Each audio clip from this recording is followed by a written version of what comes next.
بسم اللہ الرحمن الرحیم نحمدہ ونصلی علی رسولہ الکریم اما بعد۔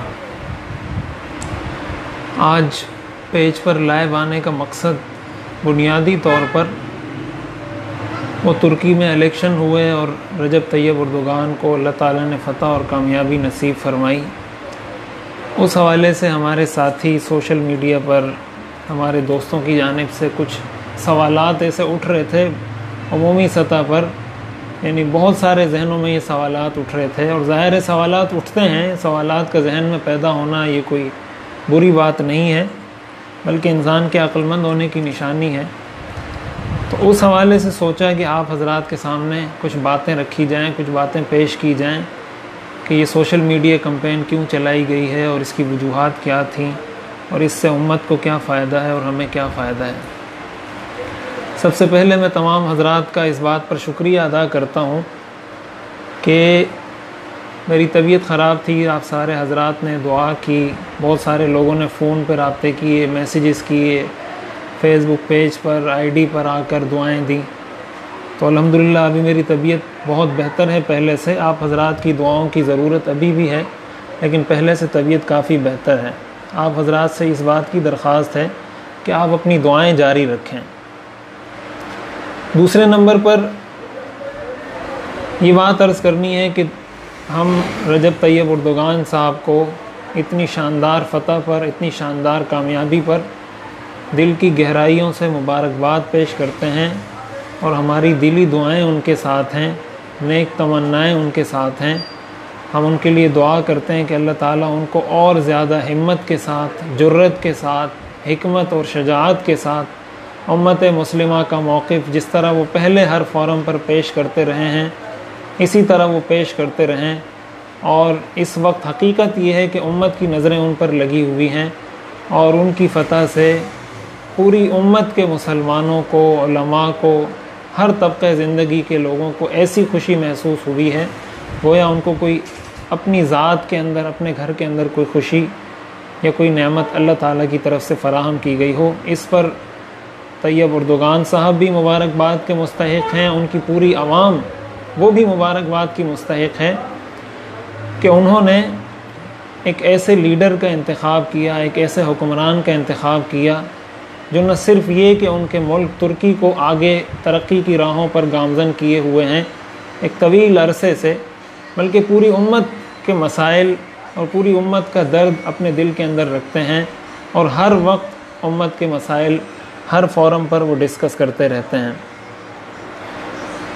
دوسرے نمبر پر سمجھنے کی بات یہ ہے کہ یہ سوال بہت اٹھایا جاتا رہا ہے، جو پہلا سوال ہے اور سب سے اہم سوال ہے کہ ہم پاکستان میں رہتے ہیں تو ہمیں پاکستان کی فکر ہونی چاہیے، پاکستان کا ہمیں احساس ہونا چاہیے کہ پاکستان کے حالات کیسے ہیں، پاکستان کے مسائل کیا ہیں، ہم اس پہ سوشل میڈیا کمپین چلائیں اور اسی کے حوالے سے بات کریں۔ پاکستان میں پانی کا مسئلہ ہے، یہ مسئلہ ہے، سیاسی مسائل ہیں، الیکشن قریب آ رہے ہیں، بہت ساری چیزیں۔ تو اس حوالے سے بنیادی بات میں یہ عرض کروں کہ حدیث شریف کے اندر حضور علیہ الصلاۃ والسلام نے ارشاد فرمایا، المؤمنون کجسد واحد ان اشتکا منہ عضو تداعی لہ سائر الجسد بالسہر والحمى۔ حضور علیہ الصلاۃ والسلام نے ارشاد فرمایا مسلمانوں کی مثال ایک جسم کی مانند ہے، اگر کسی کے جسم کے کسی ایک عضو میں تکلیف ہوتی ہے تو سارا جسم بے خوابی کا شکار ہوتا ہے اور سارے جسم کو بخار ہوتا ہے۔ یعنی ایسا نہیں ہوتا کہ اگر کسی کی ٹانگ میں تکلیف ہو، کسی کے ہاتھ میں زخم ہو تو اس کا سر یہ کہے کہ یہ تو ہاتھ کا مسئلہ ہے، یہ تو پیر کا مسئلہ ہے، میرا اس سے کوئی لینا دینا نہیں، پیر جانے اس کا کام جانے، ہاتھ جانے اس کا کام جانے، پیٹ جانے اس کا کام جانے، بلکہ اس کی بے خوابی، اس کی تکلیف سر کو بھی محسوس ہوتی ہے، آنکھوں میں بھی بے چینی ہوتی ہے، انسان کو نیند بھی نہیں آتی، اس کے ہاتھ بھی بے چین ہوتے ہیں، ٹانگیں بھی بے چین ہوتی ہیں، پورا جسم اس کا بے چین ہوتا ہے۔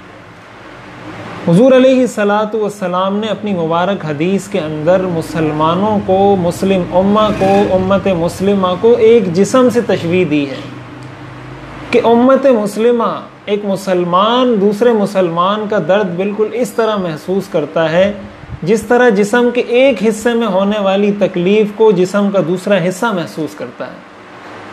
اور یہ روایت مختلف الفاظ کے ساتھ کتب حدیث میں موجود ہیں. قرآن کریم میں اللہ تعالیٰ نے ارشاد فرمایا انما المؤمنون اخوۃ، کہ مسلمان بھائی ہیں. اور ظاہر بحیثیت مسلمان ایک مسلمان کے دوسرے مسلمان پر بہت سے حقوق ہیں. اب ہم سب مسلمان ہیں، ہم سب کلمہ پڑھتے ہیں، حضور علیہ الصلاۃ والسلام کے امتی ہیں، قرآن کریم پر ہمارا ایمان ہے، حضور علیہ الصلاۃ والسلام پر ہمارا ایمان ہے. ہم تعلیمات قرآن و سنت سے حاصل کرتے ہیں.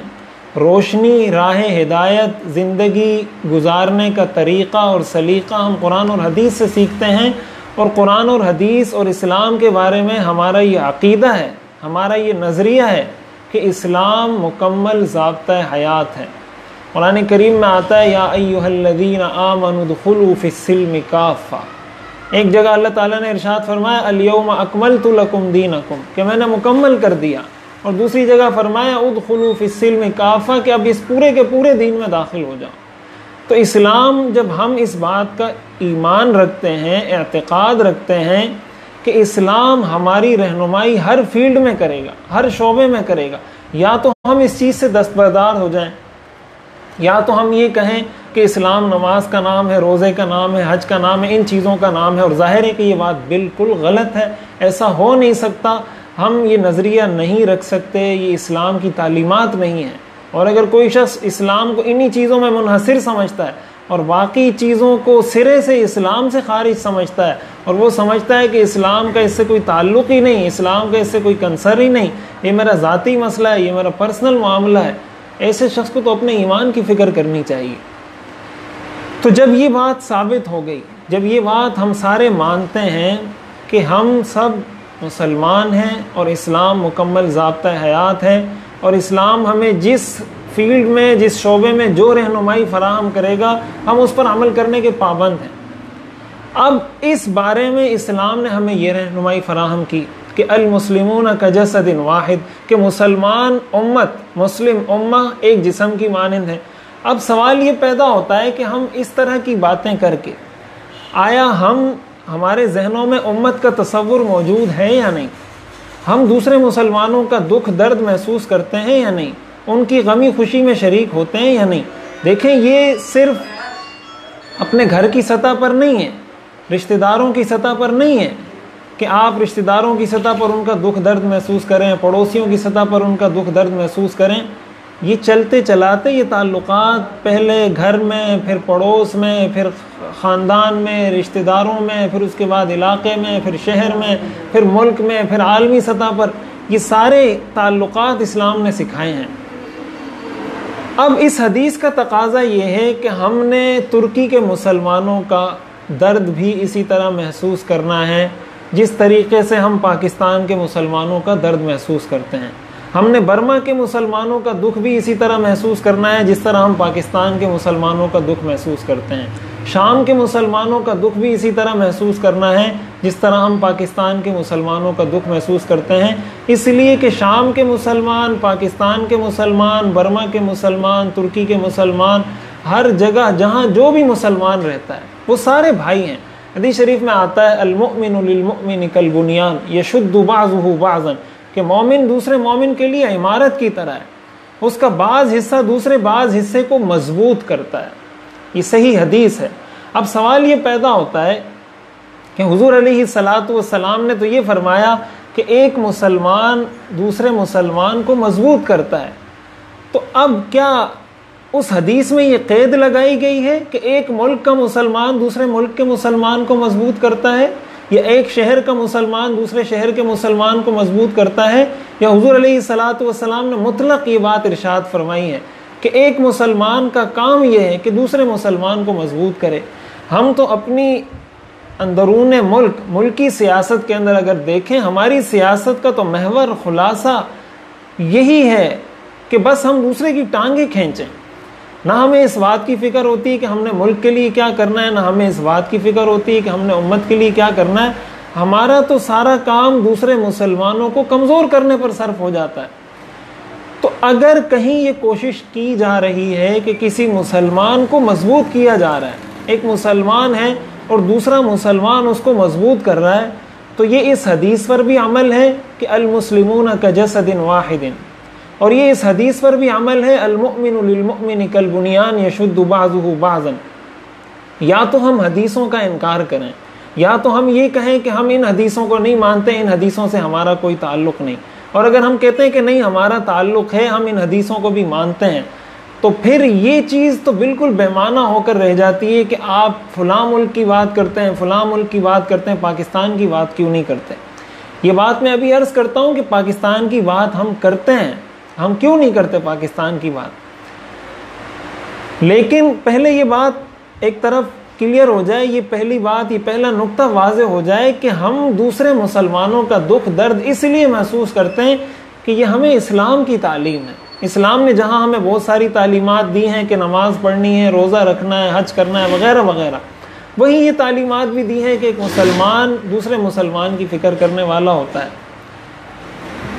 دوسرے نمبر پر طیب اردگان صاحب کے لیے آواز اٹھانے کی بنیادی وجہ، اس وقت اگر دیکھا جائے پوری امت مسلمہ کے اندر جتنے مسلمان حکمران ہیں، یہ بات کوئی کسی سے ڈھکی چھپی نہیں ہے، یہ بات کسی سے مخفی نہیں ہے کہ پوری دنیا کے مسلمان حکمرانوں میں مسلمانوں کے تمام اجتماعی مسائل پر ہر فورم پر مضبوطی کے ساتھ، جرت کے ساتھ، بہادری کے ساتھ اپنا موقف جس حکمران نے، جس لیڈر نے، جس رہنما نے پیش کیا وہ رجب طیب اردگان صاحب ہیں، کہ انہوں نے ہر فورم پر مسلمانوں کے آپ کشمیر کا مسئلہ دیکھ لیں، پاکستان جتنی بھرپور اور توانا آواز اٹھاتا ہے، ترکی کی آواز بھی اتنی ہی توانا اور مضبوط ہے کشمیر کے مسئلے پر.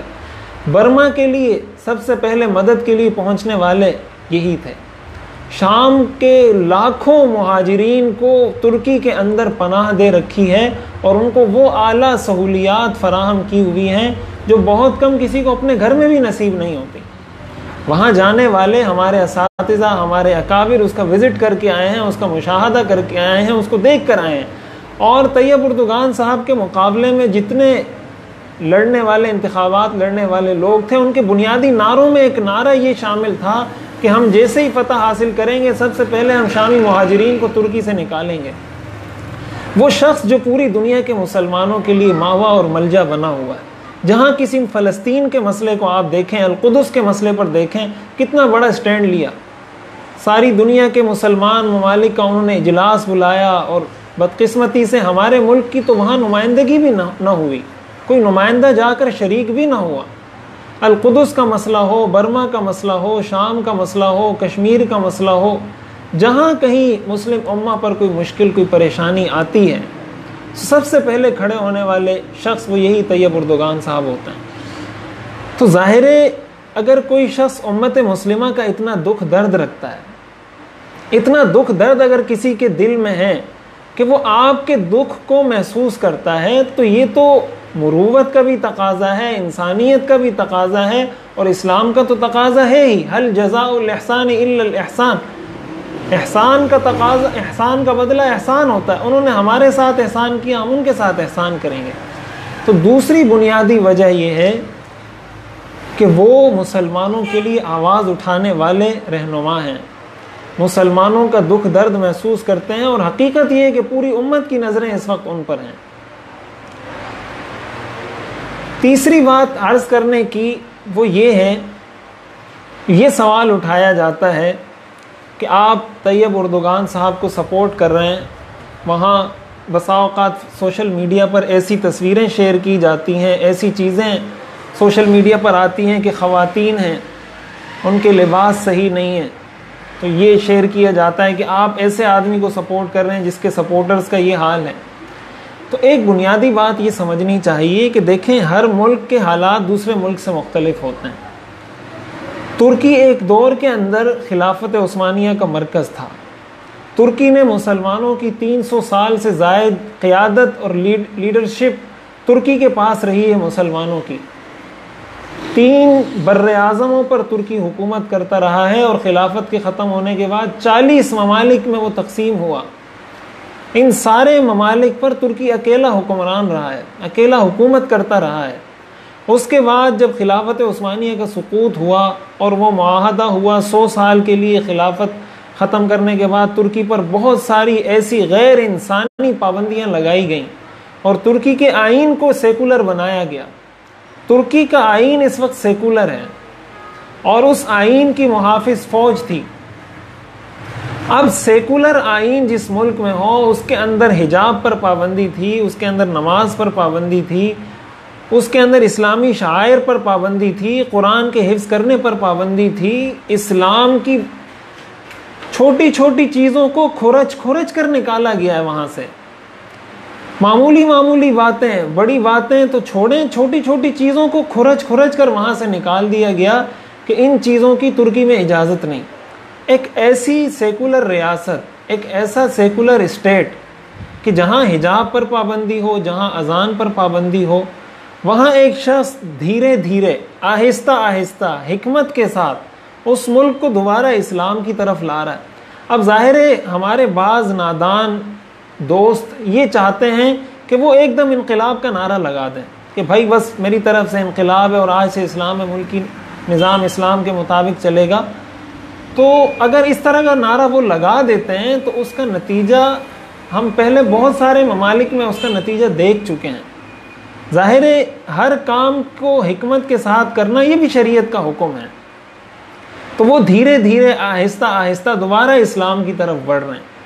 جہاں اسلام کا نام لینے پر پابندی تھی، اس ملک کا لیڈر، اس ملک کا حکمران آج پوری امت مسلمہ کے مسائل اسی ملک میں ڈسکس کر رہا ہے، اسی ملک میں رہ کر پوری امت کا دکھ درد محسوس کر کے ہر فورم پر جا کر اس مسئلے کو اٹھا رہا ہے۔ کیا یہ کم بات ہے؟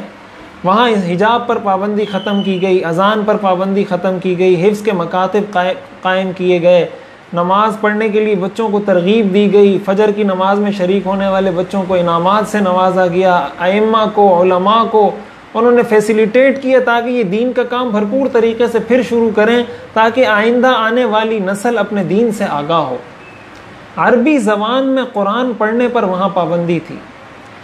ترکی کا رسم الخط عربی تھا، دائیں طرف سے لکھی جاتی تھی، اس کا رسم الخط تبدیل کر کے رومن کر دیا، جس طرح ہمارے ہاں اردو اب رومن ہوتی جا رہی ہے، ترکی کا خط اب رومن ہے، الٹی سائڈ سے لکھا جاتا ہے جس طرح انگریزی لکھی جاتی ہے۔ تو اب وہ آہستہ آہستہ، اس کی مثال بالکل اسی طرح ہے۔ میں ایک دن جا رہا تھا موٹر سائیکل پر، تو آپ جب جاتے ہیں موٹر سائیکل پر آپ کسی بچے کو ساتھ بٹھاتے ہیں، اور آپ کے ساتھ آپ کا کوئی دوست ہے، وہ بھی آپ کے ساتھ موٹر سائیکل، دوسری موٹر سائیکل پر وہ جا رہا ہے، ایک پر آپ جا رہے ہیں۔ آپ نے اس چیز کو محسوس کیا ہوگا کہ ایک بچہ بیٹھا ہوا ہے آپ کے ساتھ، یا 2 بچے آپ کے ساتھ ہیں، 2-3 بچے دوسرے اسکوٹر پر اس کے ساتھ بیٹھے ہوئے ہیں۔ اب بچے یہ دیکھتے ہیں کہ بھائی فلاں جو ہے نا، مثلا میرا چچا جو ہے نا وہ آگے نکل گیا، تو اب وہ جس بائک پر بیٹھے ہوئے یا جس گاڑی میں بیٹھے ہوئے وہ اپنے ابا کو کہتے ہیں آپ بھی اس سے آگے بڑھو، تو اب وہ اس سے آگے بڑھتا ہے، پھر یہ والے کہتے ہیں کہ نہیں آپ اس سے آگے بڑھو، وہ اس کو کہتے ہیں کہ نہیں آپ اس سے آگے بڑھو۔ اب اس بچوں کو یہ محسوس ہو رہا ہے کہ یہ جو میرے والد پیچھے جا رہے ہیں بائک پر، یا جو گاڑی میں پیچھے جا رہے ہیں، اس کا مطلب یہ میرے والد پیچھے کیوں ہیں، اس کو آگے ہونا چاہیے۔ اب اگر دیکھا جائے بچے جو یہ بات کر رہے ہیں، یہ بڑے اخلاص سے کر رہے ہوتے ہیں، بڑی اچھی نیت سے کر رہے ہوتے ہیں کہ وہ اپنے آپ کو، اپنے والد کی گاڑی کو دوسرے بھائی کی گاڑی سے آگے دیکھنا چاہتے ہیں، اور پھر جب گاڑی آگے ہوتی ہے وہ شور مچاتے ہیں کہ ہم آگے نکل گئے، ہم آگے نکل گئے۔ لیکن اگر یہ چلانے والا اس چیز کی فکر کیے بغیر کہ سامنے کھڈا آ رہا ہے، جمپ آ رہا ہے، رکاوٹ آ رہی ہے، ٹریفک ہے، اس کی پرواہ کیے بغیر ان بچوں کی بات مانتا رہے کہ ہاں تم ٹھیک کہہ رہے ہو، میرے کو آگے نکلنا چاہیے، وہ آگے نکلتا رہے، تو ظاہر ہے یا وہ کھڈے میں گرے گا، یا کسی سے جا کے ٹکرائے گا، یا کسی حادثے کا شکار ہوگا۔ اب بچوں کی اخلاص میں بھی کوئی شک نہیں، ان کی نیت میں بھی کوئی شک نہیں ہے، ان کی محبت میں بھی کوئی شک نہیں ہے، لیکن اگر یہ گاڑی چلانے والا حکمت عملی چھوڑ دیتا ہے اور بچوں کی بات مان لیتا ہے کہ یہ تو صحیح بات کر رہے ہیں، تو ظاہر ہے اس کا نتیجہ اچھا نہیں ہوگا، وہ منزل پر نہیں پہنچ سکتا۔ سیاست کے حوالے سے ہمارے اکثر لوگ بالکل ایسے ہی ہیں جیسے بچے ہوتے ہیں۔ سیاست سے ہمارے اکثر لوگ نابلد ہیں، ہمیں اس کی باریکیوں کا نہیں پتہ، ہمیں عالمی سازشوں کا نہیں پتہ۔ ابھی جو انتخابات ہو رہے تھے اس میں کتنی زیادہ کمپین چلائی گئی ہے مغربی میڈیا کی جانب سے. استاد محترم حضرت مفتی ابو لبابہ شاہ منصور صاحب دامت برکاتہم کا پیغام بھی آیا تھا سوشل میڈیا پر. انہوں نے یہ بات ارشاد فرمائی تھی کہ یہ جو کہا جاتا ہے کہ مغرب غیر جانبدار ہے اور وہ بالکل انصاف پسند ہے، تو یہ بات بالکل غلط ہے. گارڈین کے حوالے سے پوسٹ بھی بنا کر سوشل میڈیا پر شیئر کی گئی، اور جو اکانومسٹ ہیں اور جو اس طرح کی ویب سائٹ ہیں، جو اخبارات ہیں، جو خبریں چلاتے ہیں، انہوں نے ایک خبر یہ چلائی کہ اردوغان اپنے نام کے علاوہ ہر چیز میں ڈکٹیٹر ہے، لہٰذا ترکی کی عوام کو چاہیے کہ اس کو کک آؤٹ کر دیں، باہر نکال دیں، لات مار کر باہر نکال دیں. اب ایک ملک کے حکمران کے بارے میں آپ ان کی عوام سے اس طرح کے الفاظ استعمال کر رہے ہیں، اس کی اجازت آپ کو کس نے دی ہے؟ اور یہ کون سی منصف مزاجی ہے، کون سی انصاف پسندی ہے، کون سی غیر جانبداری ہے؟ طرح طرح کی چیزیں ان کے حوالے سے بنائی گئی. پوری دنیا کا عالمی میڈیا ان کے خلاف، پورا عالم کفر ان کے خلاف. ترکی کے وزیر اعظم نے یہ بات کی، وہ بات بھی سوشل میڈیا پر شیئر کی گئی، ہمارے اس پیج پر شیئر کی گئی. انہوں نے یہ کہا کہ یورپ سے جو مبصرین آئے ہوئے ہیں وہ مبصرین کم لگتے ہیں اور ہمارے سیاسی حریف زیادہ لگتے ہیں. وہ تو ایسا معلوم ہوتا ہے کہ مبصر نہیں، ہمارے انتخابات کی دیکھنے کے لیے نہیں، بلکہ وہ تو گویا ہمارے فریق مخالف کی مدد کے لیے آئے ہوئے ہوں. اس طرح کی صورتحال وہاں بنائی گئی، اس لیے کہ پورے کفر کو اس بات کا خطرہ ہے، اندیشہ ہے کہ یہ شخص ہمارے سامنے کھڑا ہوا ہے. لیکن ان کی وہ حکمت عملی سے کام کر رہے ہیں. آپ دیکھیں فوج نے ان کے خلاف بغاوت کی، اور حالانکہ ترکی کے اندر ہمیشہ سے فوج حکومت کرتی رہی ہے، لیکن انہوں نے اپنی حکمت عملی سے اپنے ملک کے نظام کو اتنا مضبوط کر دیا کہ فوج کی بغاوت کو انہوں نے نہیں، ان کی عوام نے ان کی محبت میں آ کے کچلا ہے. اور ایک بات میں یہ بھی عرض کروں کہ اردوغان صاحب نے صرف مسلمانوں کے لیے ہی نہیں، اپنے ملک کے لیے بہت کچھ کیا ہے. اور ان کے بہت سارے ایسے کارنامے ہیں جو ہمارے ملک کے حکمرانوں کو، ہمارے ملک کے سیاستدانوں کو سیکھنے چاہیے اور اس پر عمل کرنا چاہیے. ہم سے یہ سوال تو کیا جاتا ہے کہ آپ پاکستان کے سیاستدانوں کے لیے ایسی مہم کیوں نہیں چلاتے؟ اب سوال یہ پیدا ہوتا ہے کہ یہ جو ساری چیزیں جو انہوں نے کی ہیں اپنی عوام کے لیے، امت مسلمہ کے لیے، اگر یہ چیزیں یہاں کے حکمران کریں، یہاں کی سیاسی جماعتیں کریں، یہاں کے لیڈر کریں، تو پھر صرف پاکستان نہیں، ان کے ساتھ بھی ساری دنیا کے مسلمان اسی طرح محبت کریں گے جس طرح اردوغان کے ساتھ اس وقت محبت کر رہے ہیں. جب اردوغان نے حکومت سنبھالی ہے تو ترکی پر $23.5 ارب کا قرضہ تھا IMF کا، وہ سارا قرضہ اس نے ختم کیا. اس وقت ورلڈ بینک ترکی کے $5 ارب کا مقروض ہے. ترکی نے ورلڈ بینک کو قرضہ دیا ہے. انہوں نے وہاں جرائم کا خاتمہ کیا، وہاں کرپشن کا خاتمہ کیا. ہمارے ہاں تو کرپشن کتنی عام ہے، ہر سیاسی جماعت کے اندر آپ دیکھیں کیا صورتحال ہے کرپشن کی. اس ملک کو جرائم سے پاک کیا، اس کو کرپشن سے پاک کیا، وہاں کی سڑکیں بنوائی، وہاں پل بنائے، اور بلا تفریق. یہ نہیں کہ یہ مسلمانوں کا علاقہ ہے، یہ سیکولر لوگوں کا علاقہ ہے. یہی وجہ ہے کہ ان کو سپورٹ کرنے والے ترکی میں صرف مسلمان نہیں ہیں، سیکولر لوگ بھی ان کو سپورٹ کر رہے ہیں. اور یہ اس چیز کا جواب ہے. یہ جو کہا جاتا ہے کہ وہاں یہ بے حیائی ہے، فلاں بے حیائی ہے، تو وہاں سیکولر لوگ رہتے ہیں جو ان کو سپورٹ اس لیے کرتے ہیں کہ یہ ہمارے ملک کا خیر خواہ ہے. وہاں کی عوام، وہاں جانے والے لوگ یہ بتاتے ہیں، عوام یہ کہتی ہے کہ ہم اردوغان کی 1000 چیزوں میں مخالف ہونے کے باوجود ووٹ اردوغان کو اس لیے دیتے ہیں کہ انہوں نے ہمیں غلامی سے نجات دی ہے. پہلے ہم ہر چیز میں امریکہ کے، یورپ کے غلام تھے، انہوں نے ہم اس غلامی سے نکالا ہے، اب ہم آزادی سے جی رہے ہیں. تو سیکولر لوگ بھی ان کو ووٹ دیتے ہیں. اب اگر کسی سیکولر نے اس کو ووٹ دیا ہے اور آپ اس کا لباس پکڑ کے بات کرنا شروع کر دیں کہ اس کا لباس آپ دیکھیں ایسا ہے ویسا ہے، تو ظاہر ہے یہی وہ بات ہے کہ وہ حکمت کے ساتھ ترکی کو سیکولرزم سے اور بے دینی سے دین اور اسلام کی طرف لا رہے ہیں. اور آہستہ آہستہ بہت ساری چیزوں میں تبدیلی آئی ہے. ساری دنیا کے مسلمانوں نے، ساری دنیا کے انسانوں نے دیکھا ہے کہ وہ تبدیلی اس کے اندر آ رہی ہے آہستہ آہستہ. لیکن ایک دم یہ سارا کچھ چینج نہیں ہو سکتا. یہ ساری چیزیں وقت کے ساتھ ساتھ آہستہ آہستہ، اللہ تعالیٰ کی ذات سے امید ہے کہ یقیناً وہ اس پر سوچتے ہوں گے، اس پر کام کرتے ہوں گے. لیکن ہمارا ان کو سپورٹ کرنے کے لیے تو یہی ایک بات کافی ہے کہ وہ امت مسلمہ کا جو درد رکھتے ہیں. دوسری طرف پورا عالم کفر، یہ لکھا ہے کہ اگر آپ کو یہ بات پتہ نہیں چل رہی کہ آپ کا دشمن کون ہے، تو اس کا آسان حل یہ کہ آپ یہ دیکھیں کہ آپ کے دشمن کی توپوں کا رخ کس کی طرف ہے۔ اگر آپ کو یہ پتہ نہیں چل رہا کہ میرا دوست کون ہے حقیقت میں، اس کا آسان حل یہ کہ آپ دیکھیں جو آپ کا دشمن ہے، جس کو آپ مانتے ہیں کہ یہ میرا دشمن ہے، اس کی توپوں کا رخ جس کی طرف ہے، اس کا مطلب یہ آپ کا دوست ہے۔ تو اب آپ دیکھ لیں پوری دنیا کا مغربی میڈیا، پورا عالم کفر ایک طرف ہے، اب اگر مسلمان بھی ان کو سپورٹ نہ کریں، یہی وجہ ہے کہ ہمارے اکابر علماء نے وفاق المدارس العربیہ پاکستان کی طرف سے باقاعدہ گزشتہ جمعہ یوم دعا منایا گیا۔ اتنے سارے بڑے اکابر، ظاہر ہے کوئی بیوقوف تو نہیں ہے، علماء ہیں، امت کا درد رکھتے ہیں، دین کو سمجھتے ہیں، عالمی حالات پر ان کی نظر ہے۔ ہمارے شیوخ کی مشائخ، تصوف کے مشائخ کی جانب سے، علمی دنیا کے اندر رہنمائی کرنے والے مشائخ کی جانب سے، ہر طبقہ زندگی سے تعلق رکھنے والے علماء امت نے باقاعدہ ان کے لیے دعائیں کی ہیں، اور فتح کے بعد ان کو باقاعدہ مبارکباد دی گئی ہے، اور علماء نے ان کے لیے باقاعدہ مہم چلائی ہے۔ آخر یہ سب کچھ اسی لیے ہو رہا ہے کہ علماء کے دلوں میں امت کا وہ تصور موجود ہے جو ہمارے دلوں سے نکال دیا گیا ہے۔ اور اب دیکھیں ہمارے ہاں تعلیمی اداروں کے اندر امت کا تصور ہمیں نہیں دیا جاتا۔ ہم جو کچھ بھی ہیں مسلمان تو ہیں، مسلمان ہونے کی حیثیت سے ہم ایک امت مسلمہ کا حصہ تو ہیں، تو ہمیں یہ بھی تو پتہ ہونا چاہیے کہ ہم پر امت کے کیا حقوق ہیں۔ تو میں یہ بات عرض کر رہا تھا کہ انہوں نے ہمارے سیاستدانوں کو ان سے سیکھنے کی چیز یہ ہے، وہ یہ چیز سیکھیں کہ انہوں نے اپنے ملک میں کیا اصلاحات کی ہیں، کس طریقے سے جب انہوں نے حکومت سنبھالی تھی، ترکی اقتصادی حوالے سے 111ویں نمبر پر تھا، اور اب ترکی دنیا کے اقتصاد کے اندر 16ویں نمبر پر آ چکا ہے۔ کہاں 111 نمبر اور کہاں 16ویں نمبر پر وہ ترکی کو معاشی لحاظ سے لا کے کھڑا کر چکے ہیں۔ تو اب جب ان کی معیشت اتنی مضبوط ہوئی ہے تو وہاں کے لوگ آخر کیوں کسی اور کو منتخب کریں گے؟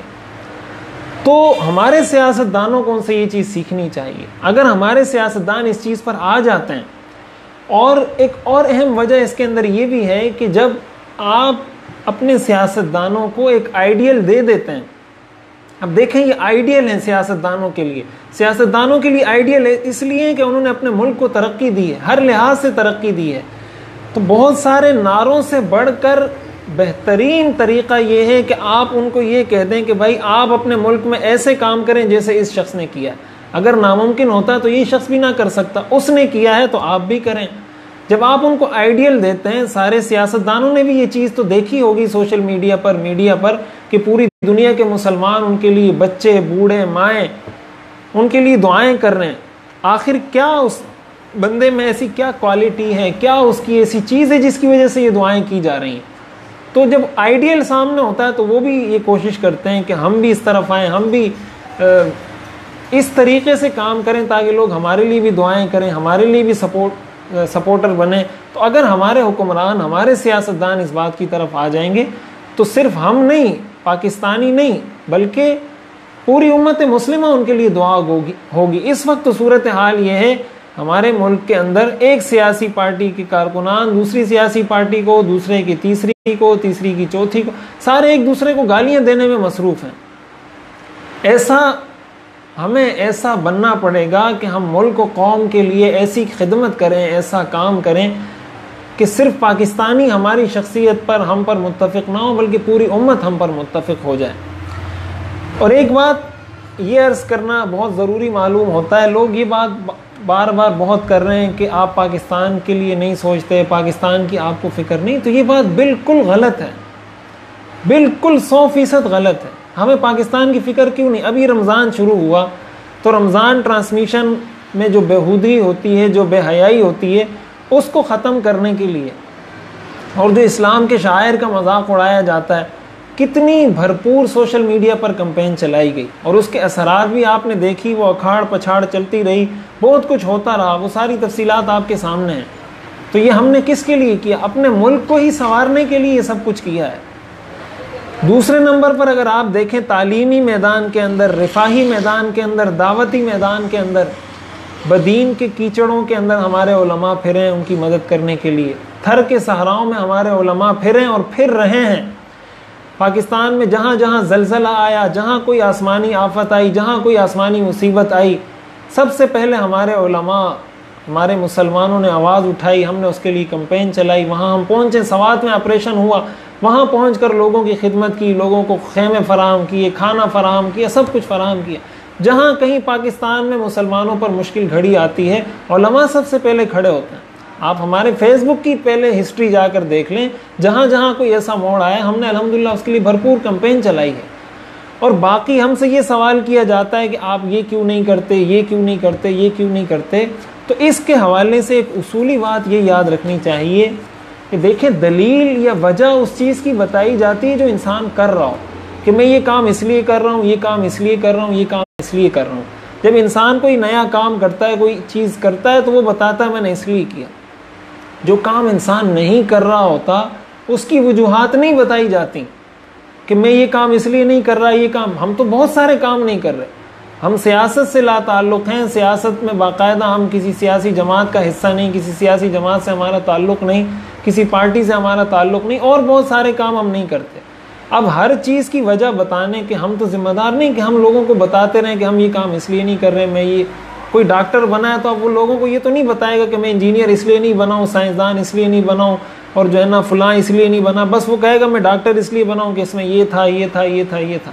تو جو کام ہم نے کیا ہے اس کی یہ ساری وضاحت میں نے عرض کر دی کہ یہ وہ ساری چیزیں ہیں جس کی وجہ سے یہ سب کچھ کیا گیا، یہ کمپین چلائی گئی، اور ہمیں یہ کرنا چاہیے۔ جب بھی ایسا کوئی موڑ آئے، ایسا کوئی موقع آئے، امت مسلمہ جب بھی کوئی ایسی مشکل آئے، جب بھی کوئی ایسا اجتماعی مسئلہ ہو، ہمیں اپنے تمام تر ذاتی مفادات کو بالائے طاق رکھ کر، پس پش ڈال کر اجتماعی مفاد کو ترجیح دینی چاہیے۔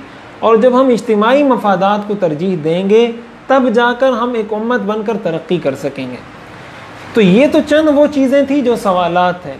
بہت ساری چیزیں سوشل میڈیا پر ایسی بھی ہیں جو سوالات نہیں، وہ اعتراضات ہیں، اور اعتراض برائے اعتراض ہیں۔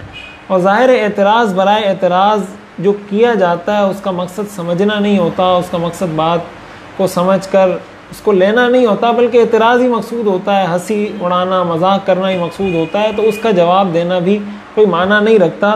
اور ان ساری چیزوں کا جواب دے کر ہی جو اعتراض کرنے والے ہیں وہ بھی بات کو سمجھ سکتے ہیں۔ یہ وہ ساری چیزیں تھیں جو ہم نے سوشل میڈیا پر کمپین چلائی تھی، اس کی بنیادی وجوہات یہ تھی۔ لوگ کہتے ہیں آپ فلاں بیگانے کی شادی میں عبداللہ دیوانہ بن گئے، تو مسئلہ یہ کہ ہم دیوانے نہیں ہیں، ہم بیگانے نہیں ہیں، ہم امت ہیں۔ جب ہم امت ہیں تو وہ ہمارا مسئلہ ہے جس طرح ان کا مسئلہ ہے، اس لیے یہ بیگانگی والی بات یہ بھی بالکل غلط ہے۔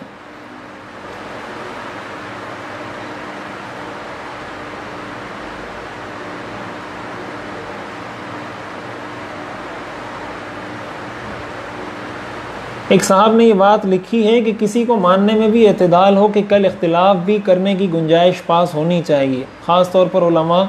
میری مراد اردگان ہے کہ وہ آج ایک اچھے سیاستدان ہیں اور دکھی انسانیت انہیں پسند کرتی ہے، آگے کیا ہوتا ہے اللہ ہی جانتے ہیں، اور کبھی کبھی اندھے حمایتی بھی ڈبو دیتے ہیں اور باطل انہیں دیکھ کر مزید مشکلات کھڑی کر دیتا ہے۔ بہت اچھی بات انہوں نے کی، یہ بات حقیقت ہے کہ ہر چیز میں اعتدال ہونا چاہیے اور اعتدال کے اندر رہتے ہوئے ہی کام کرنا چاہیے۔ اور یہ بات بھی میں عرض کر دوں کہ ہم اردگان، جیسے میں نے ساری تفصیلات عرض کی، اگر کل کوئی غلط کام ہوتا ہے تو جس طرح ہم اچھے کام کی آج حمایت کر رہے ہیں، اچھے کام کو آج سپورٹ کر رہے ہیں، تو اگر کوئی غلط کام ہوتا ہے تو کل آپ ہمیں اس غلط کام کی مخالفت کرتے ہوئے بھی انشاءاللہ پائیں گے۔ ہماری یہ تعریف، ہماری یہ مدح سرائی، ہمارا یہ سب کچھ سپورٹ، یہ سب کچھ اس وقت تک ہے جب تک خیر کا کام ہو رہا ہے، امت کے لیے آواز اٹھ رہی ہے، ہمیں اس کے فوائد محسوس ہو رہے ہیں۔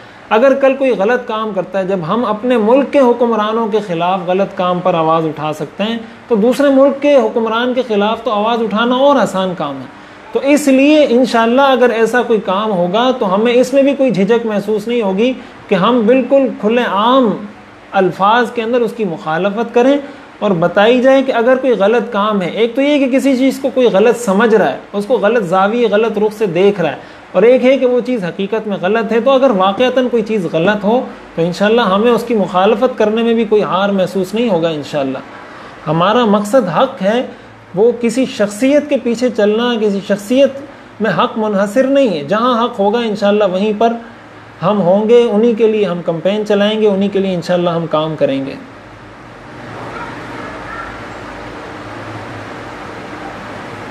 اور کوئی سوال ہے اس میں؟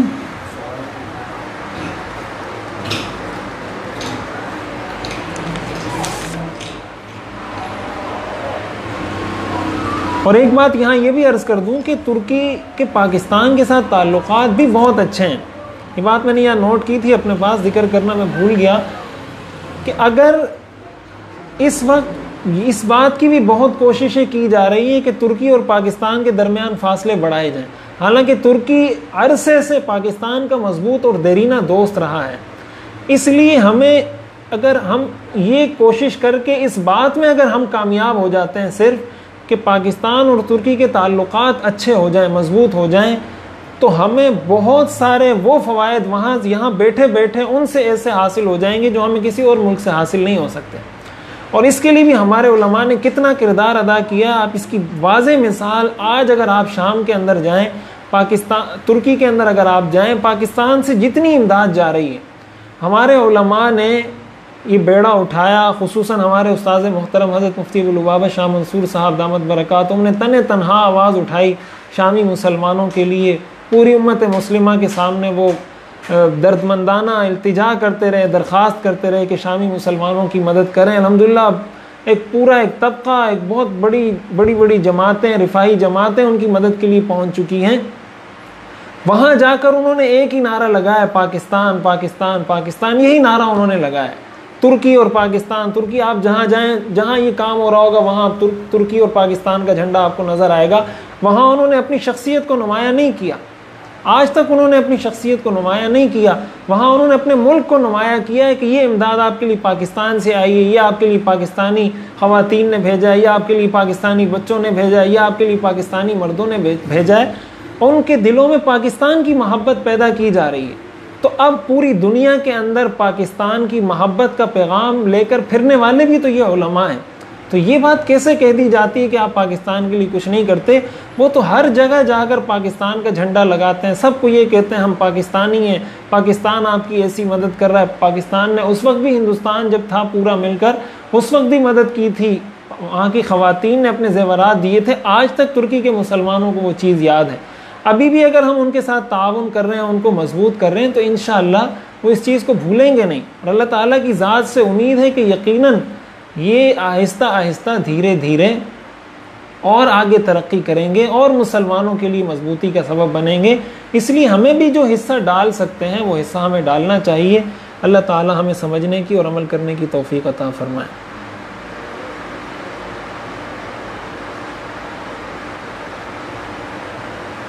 آخر دعوانا الحمد للہ رب العالمین.